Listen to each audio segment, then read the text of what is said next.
Still got 5:59. Oh, yeah, he was. Like 35 seconds. I just, I stand up.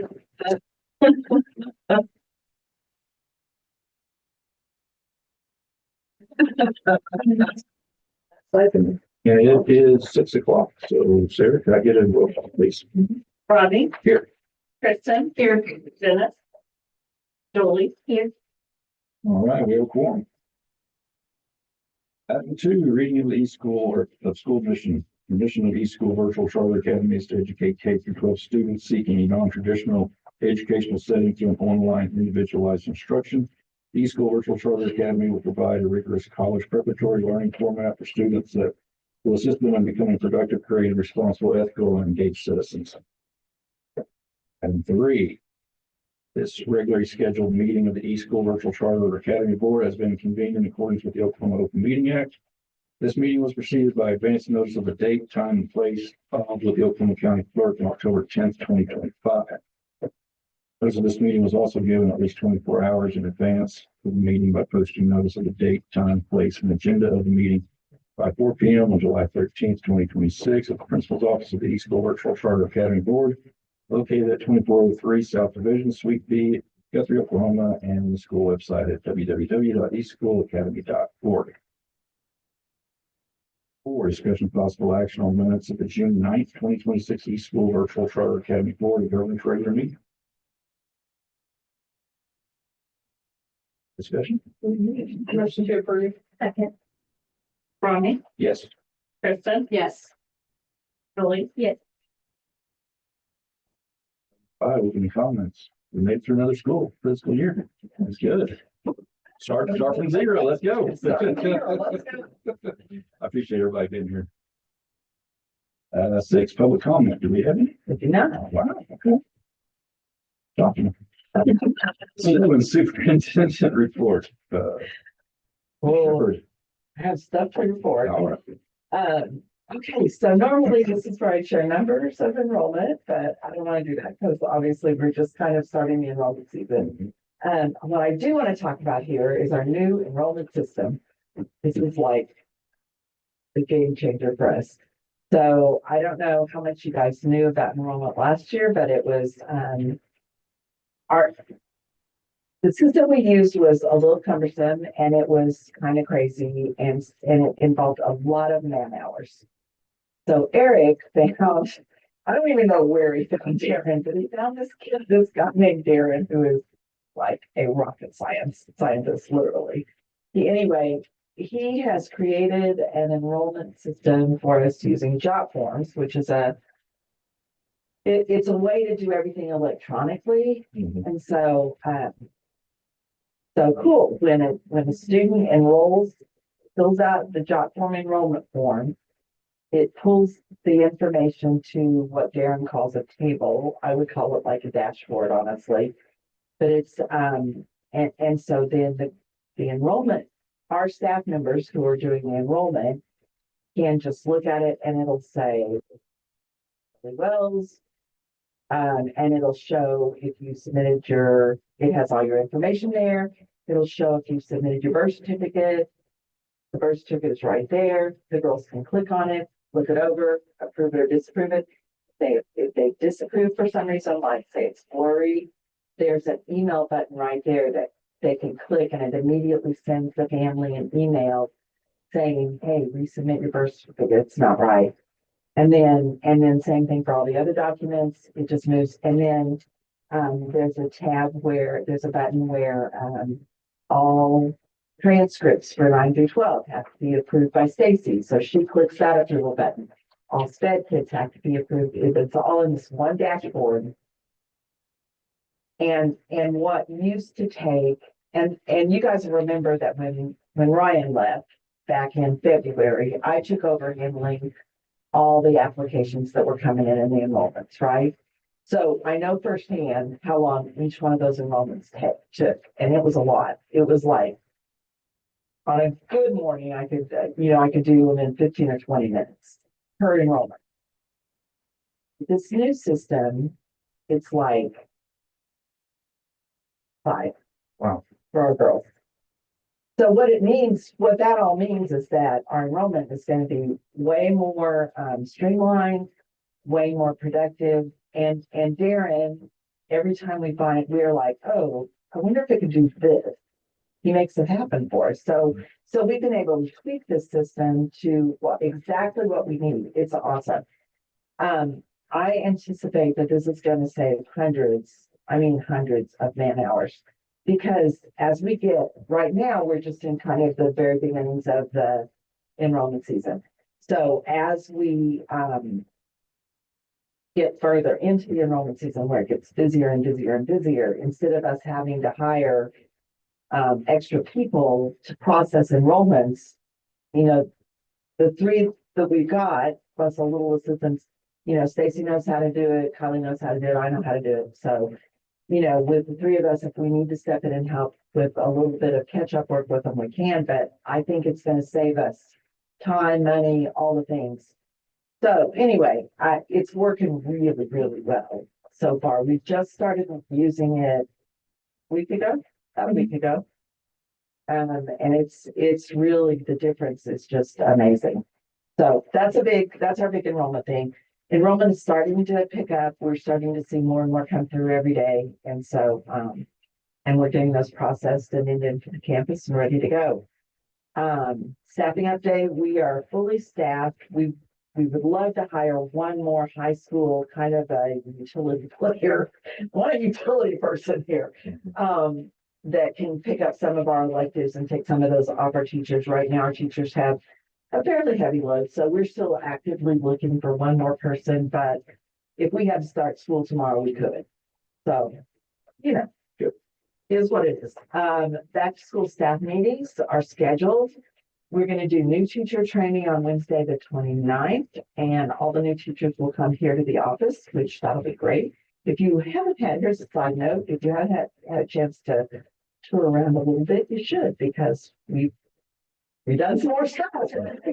We did. I made Christina look earlier. It looks like Kylie's done a great job of finding furniture that fits our needs, and we've restocked some different places and redone some different places to make it more efficient. And she's done a lot on cleaning and organizing, and it looks really good.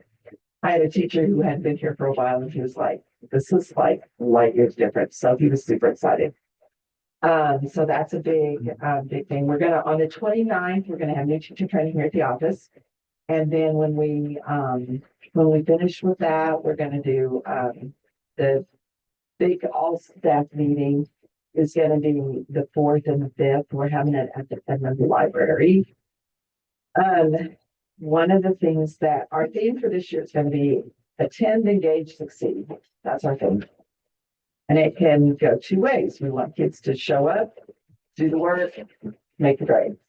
But we also want our teachers to attend to our kids, engage our kids, and help our kids succeed. So it's kind of a double-edged sword there that that's gonna be our theme for this year.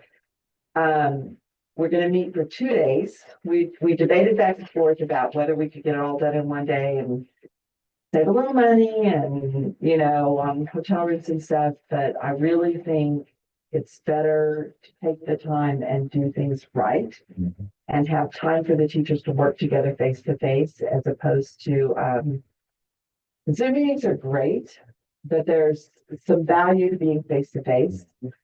So we decided to just spend the money and do it right. So that's scheduled for April 4th and 5th.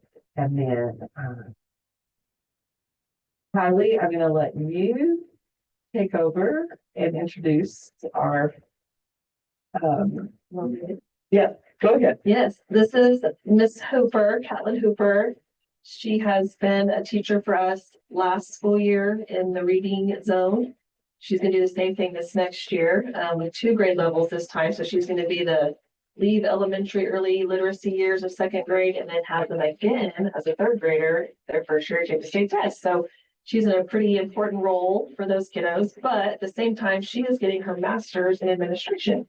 So she's in her program. Her and I are doing an internship this summer. Her and I are spending a lot of time really just going over the ins and outs of what my life looks like right now and teaching her stuff. We're gonna dive into finances next time we meet. So she's so excited, but she was tasked with taking our parents and students. I know, I mean, we'll invite you. Probably we're talking about all the things you probably have told us. So she took our survey results that we sent out to our parents and students this spring, and she is actually going to present on the data and the findings of that because A, I'm sure she wants to, and B, it's one of her requirements. So I'll let her do her thing. Hello, everybody. It's nice to see everybody. So the 2025-20, are you ready, Kylie, for me to begin? Okay, I see it now. 2025-2026 satisfaction survey results, the parents' results and the students' results. The first one's phone calls are answered in a polite and respectful manner. 87% for parents, 80% agree for students. No opinion is 14% for parents and 22% for students. And then the disagree is 0%. And the percentages might add up a little over 100%. And that's just because when I was going through them, some parents or students may have answered double for that one question. And then phone calls are answered promptly. Agreeing parents, 79%, students, 68%, and no opinion, 21% for parents, 31% for students, and disagree, 3% for parents, and 5% for students. And school administration is available to answer my questions or concerns. 90% agree for parents, 96 agree for students. No opinion, 11% for parents, 5% for students, and disagree, 1% parents, 7% for students. Technology services meet educational needs, 96% for parents and 93% for students. No opinion, 4% and 7%, and disagree, 8% and 6%. eSchool has a high academic expectations, 88% for parents, 88 for both. And then no opinion, we have 11% for parents, 14% for students, and disagree, 4% for parents, and 3% for students.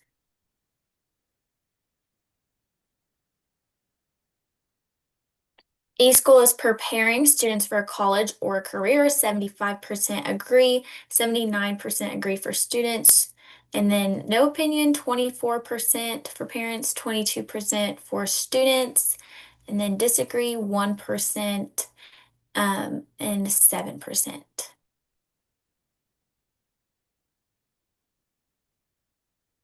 eSchool's primary emphasis is improving student learning. 90% agree. And for students, 89%, no opinion, 9%, and 11% for students. And then 3% don't disagree, and same for students.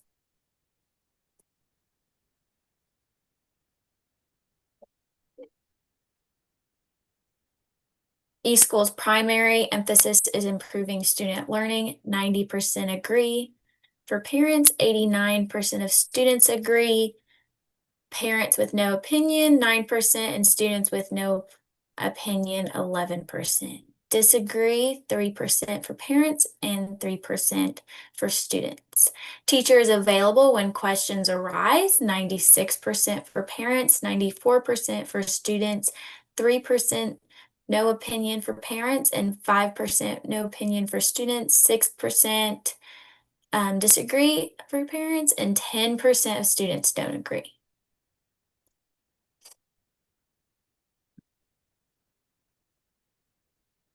Teachers communicate grades and performance in a timely manner, 93% for parents, 92% for students, 6% for parents, no opinion, and 9% students with no opinion, 4% disagree for parents, and 12% of students disagree. Teachers communicate grades. Oh, teachers communicate with parents as frequently as needed. 93% for parents agree, 88% of students agree, 6.5% no opinion, 11% for no opinion for students, 4% disagree for parents, and 5% of students disagree.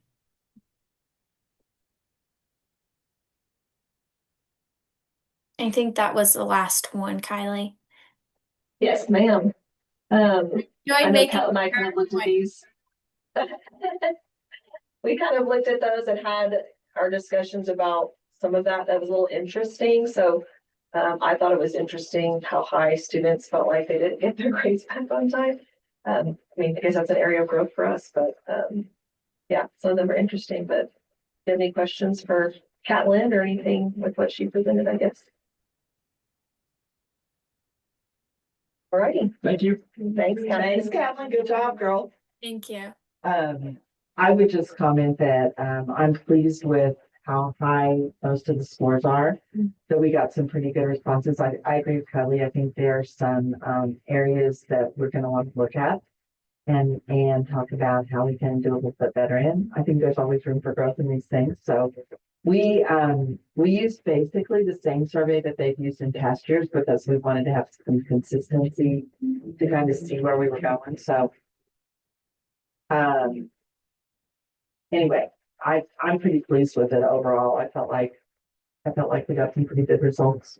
And anytime I've ever just thinking of the future, anytime I've had parents reference this once it's come out in the spring, I've had parents over the years comment or email and say, I liked the survey, but I would like to have an area to give my opinion about it. So maybe adding some kind of a section where they can put more of a narrative after the question. I feel like that would be helpful just because they might want to explain why they put disagree, and it helps us know a little bit better detail of what to do. Yeah, I think that's definitely something we'll want to look at. I had a couple of comments like that too, where they said, they wish they could give us more information. So more information is never a bad thing. Okay, next on our list is the strategic plan. So this is a requirement that we have to do every year for the virtual charter board. And I'll tell you, this is not a cut and paste of last year, of the one they submitted last year, because things are different. Things are very different this year. So I pretty much rewrote the whole thing to reflect kind of where we are now. I'm not going to read it to you because y'all can read for yourselves, but I really tried to be think about some things, not just for this year, the changes that we've made this past year, the changes that we're going to make this coming year, but some goals for down the road a little bit. And so a couple of things I want to talk about a little bit. I think we're doing some really good things in terms of programs that we brought in, and we're going to continue to look for more opportunities. I think we're doing some really good things in terms of school growth.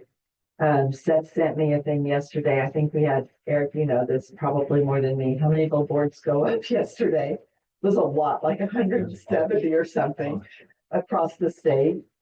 And so I like the idea that we're advertising everywhere, not just locally. We need to be getting kids from all over the state. So I think our we're really making a focus on growing our school. One of the things that we ordered with some of our marketing money was a really large number of t-shirts. But here's what we want. We want all of our kids, we want to give those away as quickly as we can, because then kids wear them in their neighborhoods, they wear them to the grocery store, wherever they live across the state. And then those are it was a big chunk of our marketing money. At least it was a big chunk to me. I feel like that's a really easy way to market our school all over the state, because kids wear them everywhere they go. Then people see our name, and pretty soon You never know who's gonna go, oh, I saw that on a shirt somewhere. I'm gonna call that. I'm gonna check into that school. So, um, a section that I really want us to think about a little bit as a school is our continuous critical review piece. I think it's real important for us to constantly be looking at every process that we use and every system that we have in place and saying, is it effective? Is it best practice? Does it produce results? And more importantly, does it promote the goals, the mission, and the vision of the school? So, we've made over the past year, we've made a lot of revisions based on these 4 criteria, and that's the guideline that we look at every single thing that we do and say, okay, how can we make it better based on these criteria? You'll see some goals that I made for this coming school year: continued growth, increased engagement. Kylie and Stacy and I had some conversations about that today. How are we going to make sure that we aren't letting kids just fall by the wayside? Continued growth in graduation rate. That's a big one. We graduated every student that was a senior this year. I'm super proud of Stacy and her team for that. That's 100% graduate. A couple of them took the summer to do it, but that's okay. We got them across the line, and that was what was important. We want to continue to make sure that our high school students are staying on track to graduate on time by earning at least 6 credits a year. We want to continue to develop strong internship and job shadowing programs to help students become college and career ready. That's something that we have not done much of here, is encouraging students. We had just a very small handful of kids doing internships this past year. I think we've got to really promote that going forward, because that really helps. We were talking before the meeting and I shared that my granddaughter picked her career based on an internship that she tried in high school. So that's important. We need to continue to grow our career tech and concurrent enrollments. We're on track right now to have our very first student that will graduate with an associate's and a high school diploma at the same time, and that's pretty exciting.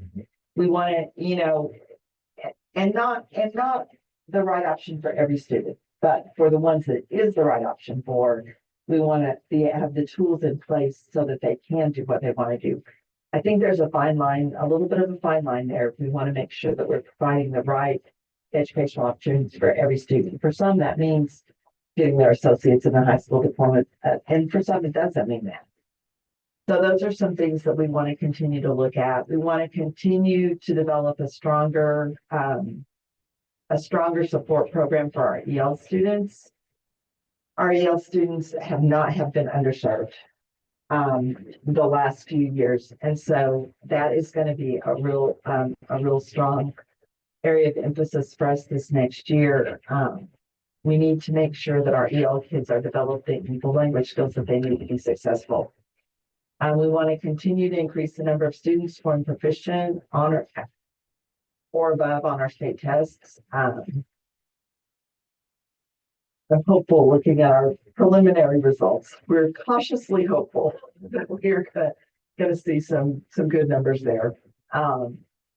We want to continue to improve our OKMTSS system. So that is what we commonly refer to as RTI, response to intervention. It's for our kids who are struggling in reading or math. And we worked last year at putting a good program in place that had a few hiccups that we've been able to we're streamlining that process for this next year. So we're excited about that.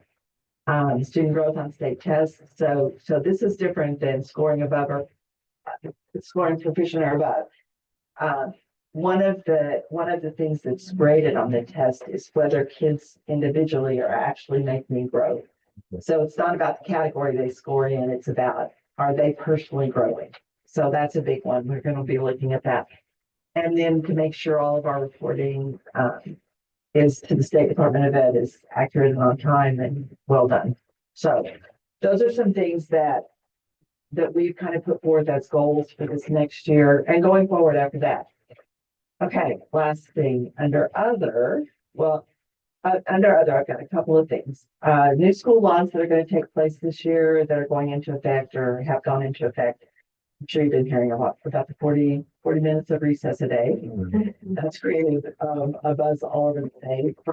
It's kind of a non-starter because our kids will just, when we build our schedule and report it to the state, I mean, we already have more hours in the day than we need to cover it and still be fine. So that for us, that's kind of a non-starter. The other one that it's the cell phone policy that became permanent. No, the cell phone ban, and again, non-starter for us because we can't control that because our kids are at home. So the other thing I wanted to talk about briefly is a new partnership that Eric has kind of gotten us involved in a good way. Don't want some panic over there. He's like, oh crap.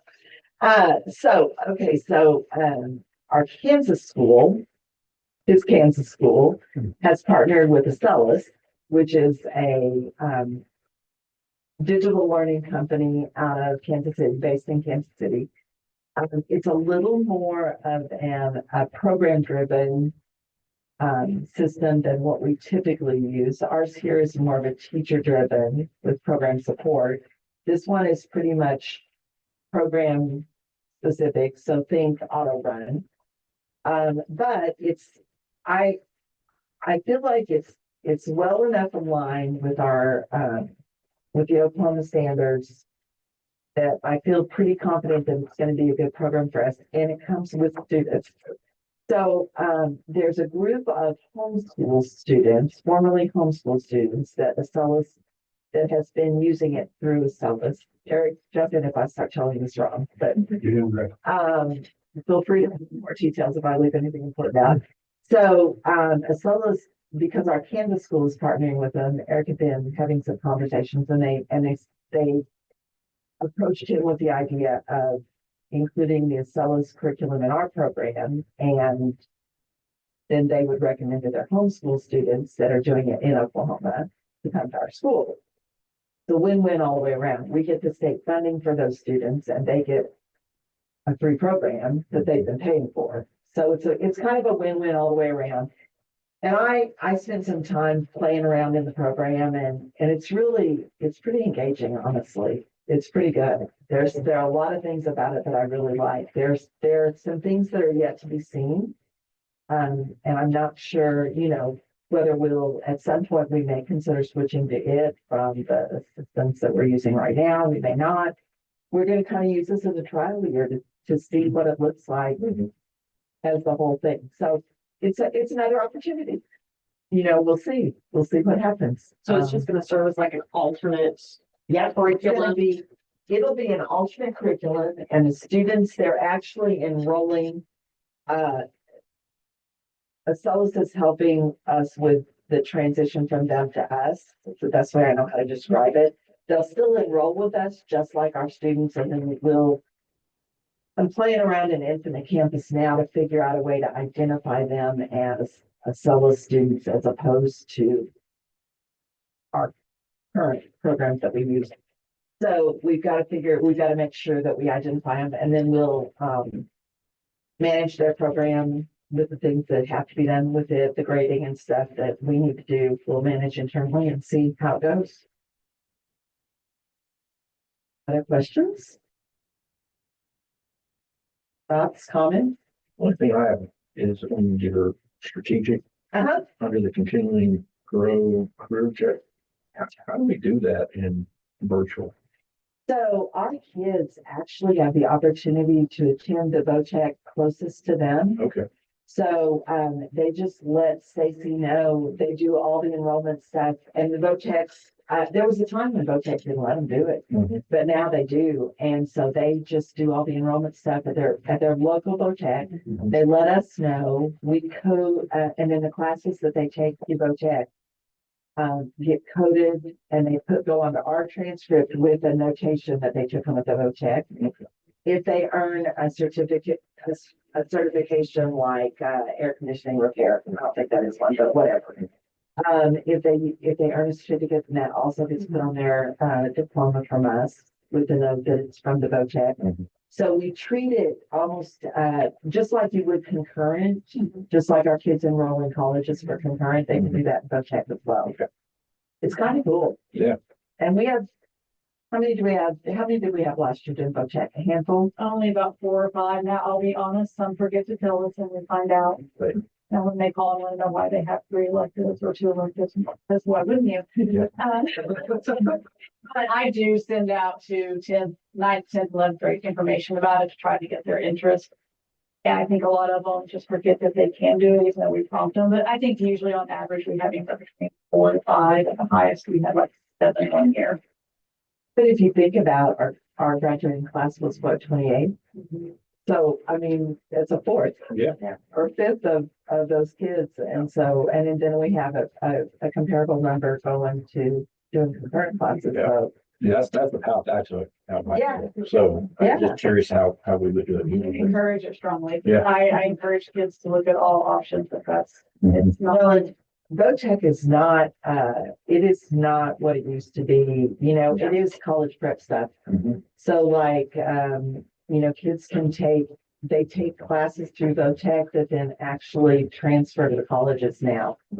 Medical technology, or medical, there's a medical one and there's a whole bunch of biosciences. That's what that's called. Bioscience is a pre-med program. There's an engineering one. There's a lot out there of options, but there's also your typical trade school Right. options as well. Yeah, it's kind of there's a lot of good opportunities and not for us so much because we have AP classes already in Horizon, but for small schools especially that don't have those courses, kids can go there and take the upper level Yeah. that their school maybe can't with those new programs. So Good. Yeah, they just do it at their local one and then we get the results. Okay. Oh, okay. Anything else? Okay. Point. 8A, discussion of possible action regarding approval of the treasurer's report through June 30th, 2026. Dennis. Okay, the first page of the report is the summary of the treasurer's activity for fiscal year 25. And this is that $4,000 residue of the activity that occurred after the end of last fiscal year, as far as paying accounts payable and such. We had a $4,000 balance in that 4,116 at the beginning of the month of June. Since this was the final month of the fiscal year, we were able to go ahead and transfer that ahead. So you'll see an adjusting entry to transfer that out of there. Then when we look on the next page, for fiscal year 26, we zeroed it out in 25. And if you look at the adjusting entry column for FY 26, you'll see where it came into the FY 26 fiscal year. So we got that money moved forward and it'll be part of our budget going into FY 26, 27. As far as the complete information for fiscal year 26, in the first column, we've got the beginning balance at the beginning of June of $95,989.50 in cash, $3,777,326.54 in our treasury bill sweep investment account. And we had no outstanding warrants or checks to start the month. In the next column, we normally have estimated revenue activity, but with the end of the fiscal year, I adjusted all of our estimates of revenue to equal what we actually collected for the fiscal year. So that's why there's activity in that column this month. Revenue received was a total of $620,058.22 for the month. The adjusting entry column, other than transfers between the cash and the T-bill sweep account, we had the 4,116 that we transferred in from the prior year, and the 633.85 residual amount was our bank charges for the month. So that was everything that took place in the adjusting entries for the month. Payments that were registered for the month were $1,069,188.68 in the next column.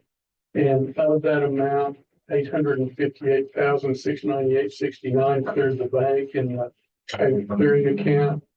And so all that activity left us with an ending balance of $99,990.96 in cash 2.838 million in our investment account.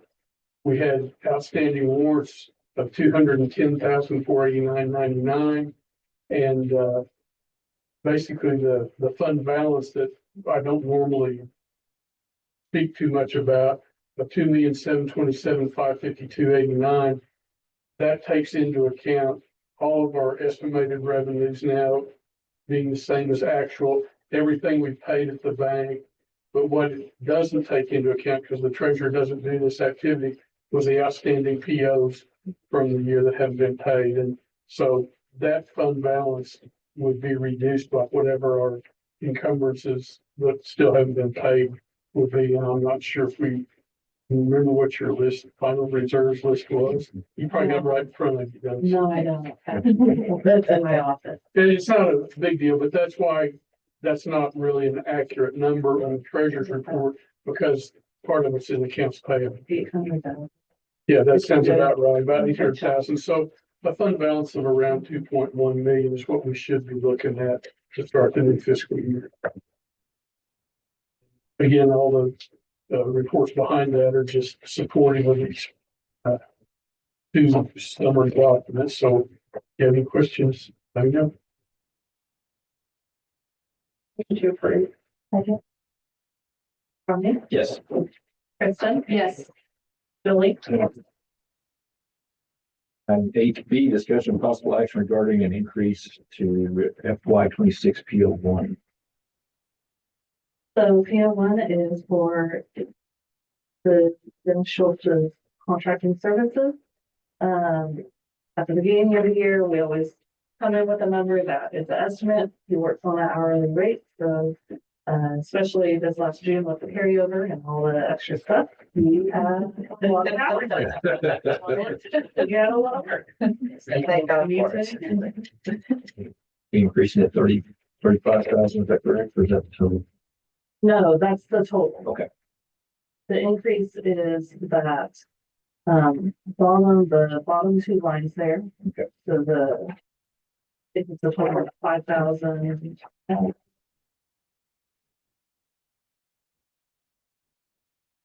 No, No.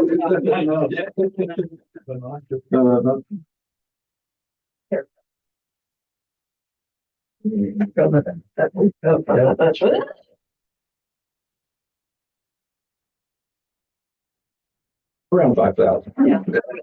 We'll just do that. Motion to approve. Second. Yes. Kristen, Yes. Billy. Yes. 8Z, discussion of possible action regarding an increase to the FY26 PO6. Assistance for technology. We had the plan at the last board meeting to do the teacher computers and the virtual reality headsets. Those have already been done and paid for. With our carryover, to avoid the penalty, we need to spend a little more money. And so we added the student computers in the amount of 90,000, 100.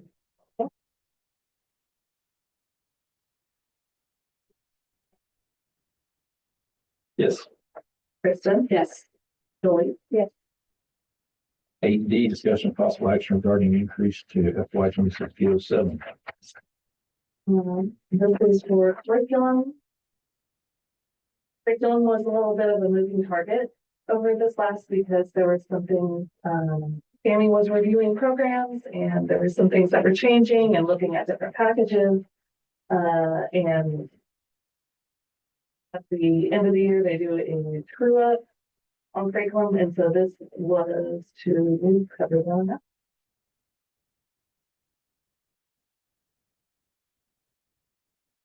Yes. Kristen? Yes. Julie? Yes.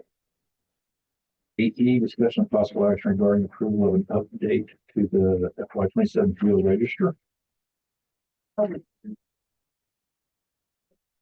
So, it'll be the next, oh, sorry, or back a screen. Okay. Yeah, Yeah. so the update to the register, you guys saw this last board meeting. I don't know if you can scroll down a little bit. The only real changes is I added, there's two POs at the bottom, PO number 24 and 25. Sylogist is our accounting software and the school is going to be now going forward paying that directly instead of going through because the school uses that directly. So we're gonna pay for that on a individual level. And then ASBO is continuing education training. And so I actually attended some of the training that last week. And those are amounts for different financial training. And then I added a payroll on it. Yes. Kristen? Yes. Elise? Yes. 8F, discussion and possible action regarding a vendor change to FY 26 PO 28. So you'll recognize this is for the security items and installation. There was the vendor change or the original change where we changed from United Systems to ABS Concepts happened.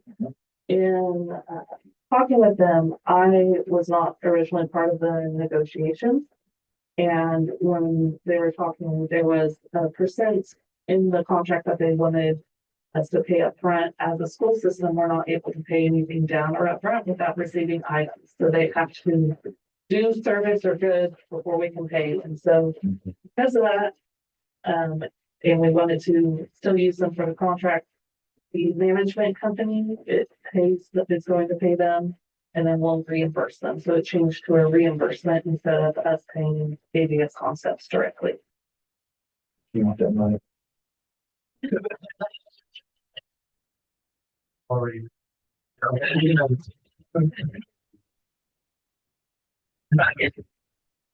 Ron? Yes. Kristen? Yes. Jolie? Yes.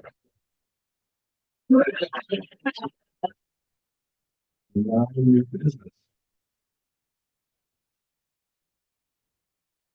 And then All right. And adjournment. I'll make a motion for me.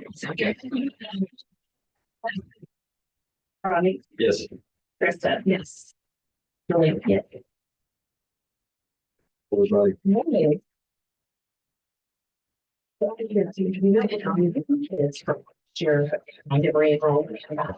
now, the last number I heard was. So that was Pat.